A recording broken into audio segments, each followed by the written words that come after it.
Ignition sequence start. 6, 5, 4, 3, 2, 1, 0. Liftoff. We have a liftoff.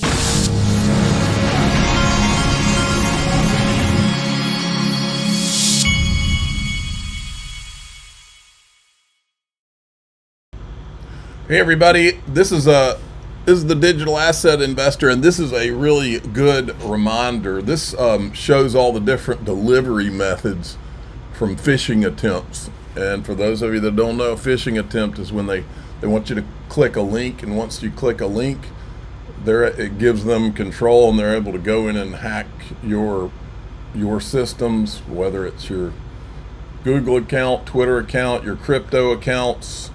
And we've all been victim to it. I remember, this was before crypto. I remember this is a long time ago, maybe 15 years ago.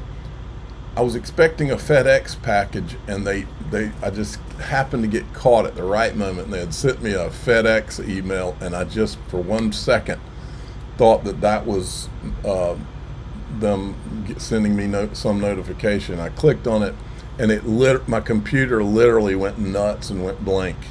Had to go replace my computer just like that. But this is how they get into your crypto, is by once you click on one of these links, and they're showing you all the ways. You can get it from email, you can get it from instant messenger, getting a text message, and now you can get it from third-party apps, or if you scan one of those QR codes. People put all these QR codes that when you take a photo of a QR code, that's literally turning it into a link that you're clicking on. And then, of course, through social media postings. And so it's almost impossible to avoid accidentally clicking on the wrong thing. And so that's one of the main reasons that I partnered with iTrustCapital, and I put a lot of my crypto there, because they created, they're the only one that I know of that created a closed loop system. And so even if you did click on something, and even if someone did hack into your iTrustCapital account, not only could you contact them and freeze your account early, but the people that are stealing people's crypto, they go in, they hack your account, they send it out in crypto. That's how it works. iTrustCapital, with their closed loop system, has knocked that part of the equation out. You can send U.S. dollars and crypto in, but you can't send crypto out. Only U.S. dollars out to a bank account. So that means that they would have to get control of your bank accounts, which is a whole new level. And that's why two things happen here. Why would they target iTrustCapital when they can target all these people that don't have closed loop systems? And the other thing is, even if they did, it wouldn't make any sense to target the platform at all. Now, that doesn't mean that they're not targeted. Everybody's targeted. But this is what helps me sleep at night. If you want to open an iTrustCapital account, I have IRAs and a premium custody account. You can go to iTrustCapital.com/XRP Army and I've had an account with them since 2018 or 19, somewhere in there. We got a 290 XRP. Things are starting to flatten out a little bit, trying to move up a little bit. Now, a lot of clips coming out of the SALT conference that was in Jackson Hole, Wyoming. Eric Trump was there. Here he is. There may be a little overlap in some clips. I don't think so, though. And the ease of being able to invest in it's never been easier. And guys, that is going to open people's minds. That's going to put trillions of dollars into the asset. And so I think, you go out a couple of years, there's no question that Bitcoin hits $1 million. There's no question in the world that we go over $1 million, and we're going to have a hell of a ride. No question. If Bitcoin goes to $1 million, folks, XRP is not going to be just sitting still. And so, guys, I see that all over the world, right? I spend a lot of time in just about every country, on just about every continent. I've got projects, and I talk to people, and honestly, the race toward cryptocurrency is electric right now.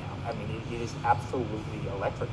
This is their volume, by the way, not mine. I don't care if you're talking to the top leaders of various countries, where they're saying, in the winter, when it's not nearly as hot, I'm going to take all the energy supply from my major city, and I'm going to, dedicate it to Bitcoin mining. I really believe in that asset. Or our country just bought 200,000 Bitcoin, and we did so very quietly. We don't want anybody to know about it, but that's how much we believe in the asset.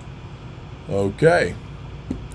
And then here he is talking about all the time he spends in crypto. And then I got canceled by every single bank in the country for no reason whatsoever. It's kind of funny. Those same banks are coming back now, and they're kissing our asses, as you can probably guess. But in the middle of the night, start getting letters, Capital One, from Chase, from Bank of America. Congratulations, all your bank accounts are being shut. I mean, for properties like this, right? Great resorts around the world, great golf courses around the world, residential buildings, condominium associations. I mean, entities that had absolutely nothing to do with politics other than the commonality, of the same last name. And, at the same time, you had this war on kind of cryptocurrency all over the place. Every single person I knew that was in crypto, they were getting debanked, they were getting deplatformed. People were going after them like they were dogs because they believed in a better future for finance. And what they say? They say kind of the enemy of your enemy becomes your friend, and this community became our closest friends. And the more I got to know the people, the more brilliant I realized they were on every facet kind of this crypto journey. Certainly on the what I really consider the hard asset side, which is clearly the Bitcoin side. Certainly on the DeFi side, the CeFi side, the stablecoin side. And I fell into a world, and I absolutely love it. I'd say right now I probably spend over 50% of my time in crypto, and this is coming from a guy who's building 25 projects around the world, and knows the hotel game and knows the. Well, that's bullish. Now, this is Kyle Samani, Multicoin Capital from ETHgate fame. He's the guy that shorted XRP and bragged about it, and he just happened to guess that the SEC was going to sue Ripple. But the point he's making here is a good point. Wall Street's excited. They're going to tokenize a bunch of stuff. They're going to put it on blockchains. That's great. But I think Silicon Valley is going to be the distribution. In the next couple of years, Apple and Google are going to enable stablecoins and a crypto wallet natively in iOS and Android. So kind of sort of overnight, 8 billion people are going to get a crypto wallet in their phone. They don't even have to ask for it. It's just going to be there. And there's going to be APIs in the operating systems for every single application.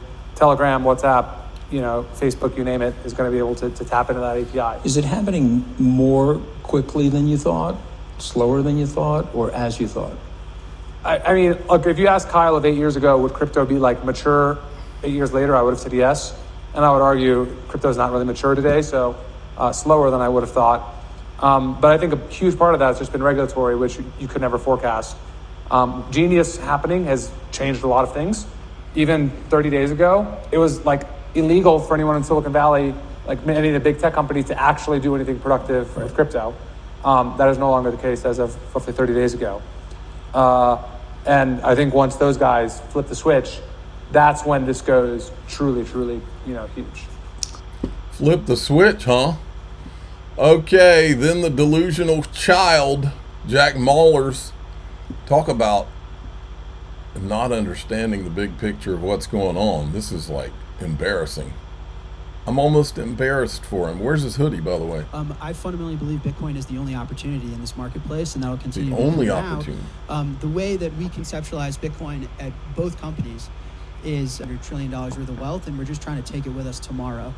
To me, that's Bitcoin's opportunity. I'll put my 450% return on my XRP this year up against your maybe 100% return on Bitcoin anytime you like, since there's no opportunities in this environment besides Bitcoin. Need to take because you really shouldn't own a basket of real estate not to live in but to save in.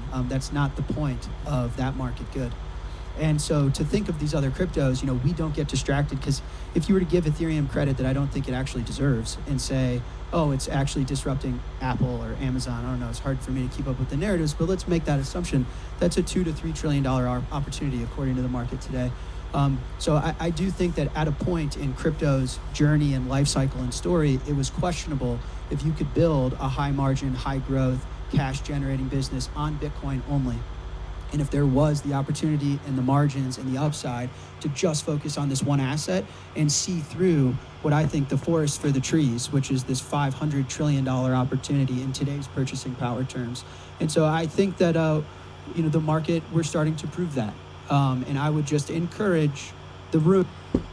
Oh, those people have to be rolling their eyes at him so bad. And then we had some adults enter the room. Here's Stuart Alderati. So I He's know there. Ripple actually launched a stablecoin before the Genius Act was signed into law. Obviously, that was back in December. It's called RLUSD. And also, earlier this month, Ripple said it will buy stablecoin payments platform Rail for $200 million. So I'm wondering, did the Genius Act have any role in your decision to create a stablecoin? Obviously, you knew that it was on the horizon, it was on the legislative agenda. Were you optimistic we'll see stablecoin legislation here in the U.S.? So Ripple is enterprise facing. Our customers are enterprises, banks, financial institutions. So we follow our customers' needs and what they want. And what we're hearing from customers is they wanted the alternative of stablecoins in terms of payments, even before the legislation took form.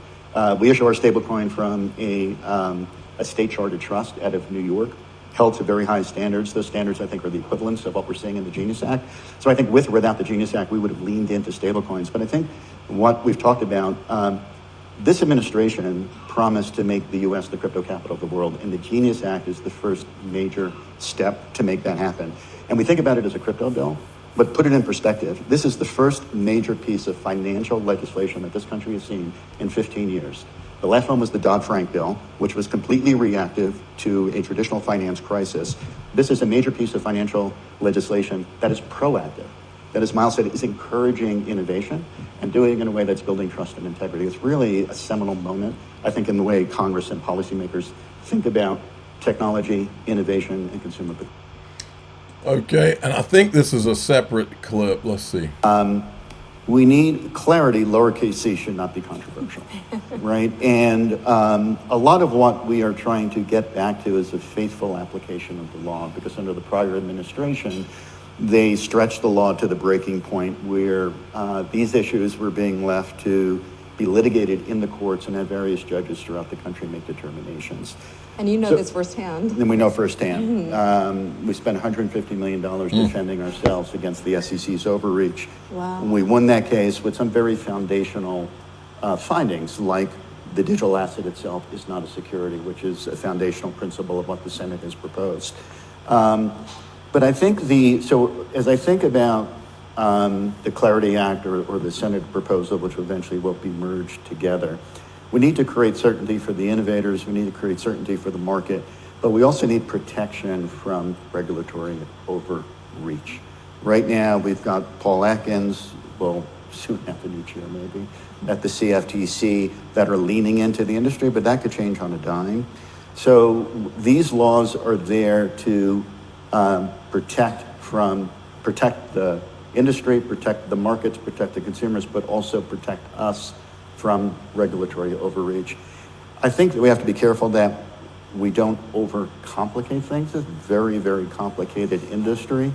I don't know as much about the technology or the regulation as others on this panel do, but what I do know is what it means to stand up in front. Very bad at this stage. What we need is clarity. We need simple, principled laws, which will then translate into rulemaking.